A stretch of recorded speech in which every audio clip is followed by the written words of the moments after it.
Sir line కలపండి. So మొత్తానికి ఆయన ఆవేదన వ్యక్తం చేస్తున్నారు. ఆయనకు సంబంధించి ఎందుకంటే టీచర్ కానీ గ్రాడ్యుయేట్ ఎమ్మెల్సీలో చాలా పెద్ద ఎత్తున డబ్బు చేతులు మారింది, డబ్బులకు సంబంధించి అని చెప్తున్నారు. సో డిఫరెంట్ ఒపీనియన్స్ ఉన్నాయి దీనిలో. టీచర్స్ సంబంధించిన ఆర్గ్యుమెంట్ కొంత ఉంది. మనం వాళ్ళ ఆర్గ్యుమెంట్ ఏంటంటే డబ్బులు ఇస్తే ఎదుటివాడు ఇస్తే కదా మనం తీసుకునేది, ప్లస్ అదర్ గవర్నమెంట్ డిపార్ట్మెంట్స్ లో కరప్షన్ ఉంది. రెవెన్యూ కానీ, ఇరిగేషన్ కానీ, ఇంకా ట్రాన్స్పోర్ట్, రిజిస్ట్రేషన్స్, ఈవెన్ టీచర్లు ఏం చెప్తున్నారంటే మా బిల్స్ ఏమైనా పెండింగ్ లో పెట్టాలంటే, మా బిల్స్ ఏమైనా శాంక్షన్ చేయించుకోవాలంటే అక్కడ పోతాం కదా, బిల్స్ శాంక్షన్ చేయించుకునే ఆఫీసులో అక్కడ కూడా మేము లంచం ఇవ్వాల్సి వస్తుంది. పెన్షన్ కు సంబంధించి కానీ, రిటైర్మెంట్ బెనిఫిట్స్ కూడా దానికి కూడా లంచం తీసుకోవాల్సి వస్తుంది. మేము కూడా లంచం ఇస్తున్నాం, లంచం బాధితులని వాళ్ళు చెప్తున్న పరిస్థితి. సో మొత్తానికి ఏదైనా దీనిలో ఏంటంటే గుడ్డు ముందా అంటారు కదా, గుడ్డు ముందా కోడి ముందా అంటే దీనికి ఒక ఎండ్ లేదు, ఏది ముందు ఏది వెనుక అని అయితే చెప్పలేం. సో శేఖరరావు గారు, ఒకటి ఇప్పుడు కౌంటింగ్ సంబంధించి మీ ఉద్దేశంలో 84,000 ఓట్లు కౌంట్ అయినాయి, ఇంకా 1,26,000 ఓట్లు కౌంట్ కావాలి. ఎప్పుడు కంప్లీట్ కావచ్చు 1,26,000? ఇంకా 6 రౌండ్ల, ఇంకా 11 అంటే 7 ఉన్నాయి. ఇంకా 7 రౌండ్లు. 7 రౌండ్లు ఎప్పటి వరకు? రేపు మార్నింగ్ వరకు జరగచ్చా? రేపు మార్నింగ్ 6 వరకు కావచ్చు. రేపు మార్నింగ్ 6 వరకు 7 రౌండ్లు అవుతాయి. ఓకే, అయినాక కూడా మళ్ళీ సెకండ్ ప్రియారిటీ వెళ్తుంది కాబట్టి టైం పడుతుంది ఇంకా బాగా. సో రేపు రాత్రి వరకే డిక్లేర్ అవుద్ది. రేపు రాత్రి వరకు. అయితే ఇప్పుడు ప్రసన్న హరికృష్ణ 3rd పొజిషన్ లో ఉన్నాడు కాబట్టి ఆయనకు కాంగ్రెస్ గానీ బీజేపీ గానీ పడ్డ సెకండ్ ప్రయారిటీ ఓట్స్ కౌంట్ అయ్యే అవకాశం లేదు, అంతేనా? లేదు, అంతే, వాళ్ళిద్దరి మధ్యలోనే ఉంటది, వాళ్ళిద్దరి మధ్యలో. సో ఇప్పుడు గెలుపు అవకాశం అయితే బీజేపీ అంజిరెడ్డి లేదా కాంగ్రెస్ నరేందర్ రెడ్డికే ఉంది ఇప్పటి వరకు జరిగిన దాన్ని బట్టి. ఏదైనా మెరికల్ జరిగితే తప్ప ప్రసన్న హరికృష్ణ గెలిచే అవకాశం లేదు, జరిగే పరిస్థితి కనబడతలేదు, జరిగే పరిస్థితి లేదు. మెరికల్ అంటే 1% ఛాన్స్ కూడా లేదా? లేదు, ఎందుకంటే అదంతా ఓట్లన్నీ కూడా ఇది చేశారు కదా. ఓకే, కాబట్టి అంత ఈజీగా లేదు. అంటే సెకండ్ ప్రయారిటీ కాంగ్రెస్ బీజేపీ పడి ఉంటాయి కానీ పడినా సరే అది కౌంట్ అయ్యేందుకు అవకాశం లేదు, 3rd పొజిషన్ ఉన్నారు కాబట్టి. లేదు. ఓకే, ఛాన్సెస్ లేవు, ఛాన్సెస్ చాలా తక్కువ ఉన్నాయి. ఛాన్సెస్ చాలా తక్కువ. మీరు అన్నట్టు ఆ మిరాకిల్ జరుగుతుందా అంటే అది కూడా జరగకపోవచ్చు. అని ఎందుకు జరగకపోవచ్చు అంటే అన్ని బూతులలో పల్లె. ఓకే, దాని ప్రకారం చెప్పాలి. ఏ జిల్లాలో పడ్డాయి ఎక్కువ? ఇక అన్ని అంటే రకరకాల జిల్లాలో, నిజామాబాద్ లో కొన్ని, అట్లా ఆదిలాబాద్, నిర్మల్, మంచి అంటే అన్ని జిల్లాలో కలిపి కౌంటింగ్ చేస్తున్నారా, విడివిడిగా చేస్తున్నారా? లేదు, అన్ని కలిపారు, మొత్తం క్లబ్ చేశారంట. సో అంటే ఓవరాల్ గా మీకు చూస్తే ఏ జిల్లాలో ఎవరిది లీడ్? ఫస్ట్ చెల్లెన ఓట్లు జరిగినప్పుడు కనిపించింది కదా, నిజామాబాద్ లో కొంచెం బీజేపీకి ఎక్కువ వచ్చాయి కదా ఓట్లు. నిజామాబాద్, ఆదిలాబాద్, నిర్మల్ ఇవి ఎక్కువ ఉన్నాయి బాగా ఈ ప్రాంతంలో. కరీంనగర్ లో కూడా ఉన్నది. కరీంనగర్ లో ఓకే. ప్రాపర్లో కాంగ్రెస్ ఎక్కడ లీడ్ కనబడుతుంది? ఎక్కడున్నా బీజేపీ కన్నా తక్కువనే వచ్చింది, ఎక్కడ లీడ్ కాలే. అచ్చా, ప్రసన్న హరికృష్ణ కూడా ఎక్కడ రాలే, సిరిసిల్ల ఆయన నేటివ్ ప్లేస్ లో అక్కడ కూడా రాలే. బీజేపీని ఎక్కడ కూడా డామినేట్ చేయలే. ఓకే ఓకే ఓకే, అందుకే లీడ్ ఉంది అలా. ఓకే ఓకే, అవే 3 ప్లేసులు, first BJP, second Congress, third Prasanna. BC నినాదం పనిచేసిందంటారా చేయలేదంటారా? ఇప్పుడు చేస్తే ముందు ఉంటుండే కదా. ఓకే, 2 రెడ్లే ముందున్నారు, వాళ్ళే ఉన్నారు కదా. అక్కడ మల్క కుమరయ్య దగ్గర మాత్రం పనిచేసింది.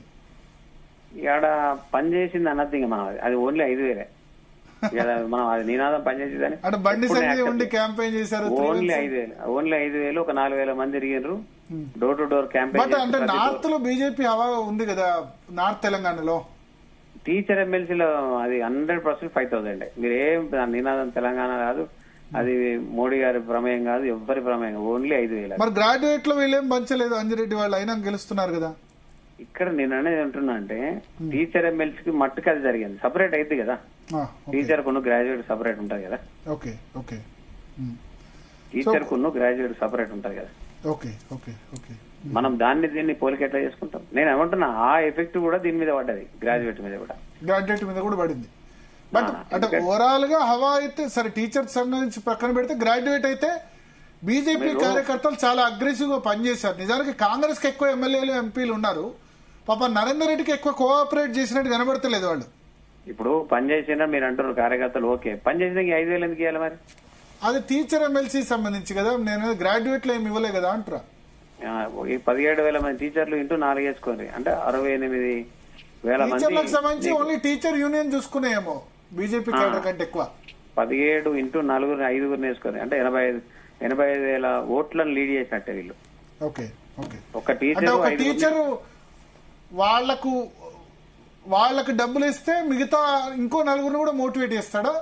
100%. ఇప్పుడు వాళ్ళ ఇంట్లో తల్లి తండ్రి భార్య కొడుకో బిడ్డ ఉంటారు కదా ప్రతి టీచర్. మీరు కరోనా సమయంలో ఫైట్ చేశారు, మీరు టీచర్ల గురించి ప్రైవేట్ టీచర్స్ గురించి ఫైట్ చేశారు, వాళ్ళు ఓటే లేదా మీకు?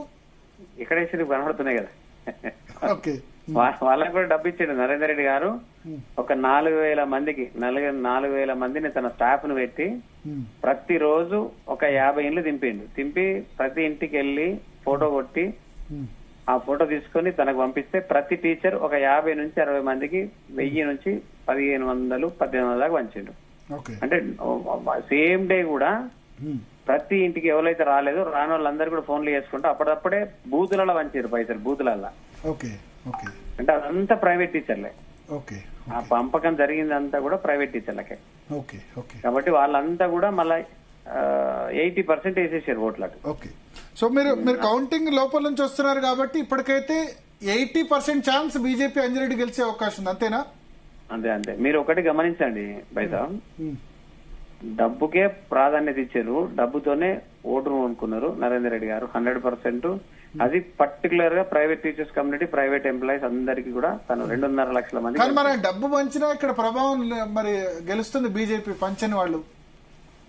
తనకు అంతకు ముందు ఆయన్ని కూడా వడయని అసలు ఓట్లు వేయము ఓడగొడతామని తిరిగిన వాళ్ళు అన్ని ఓట్లు వచ్చినాయంటే డబ్బు ప్రభావం కదా.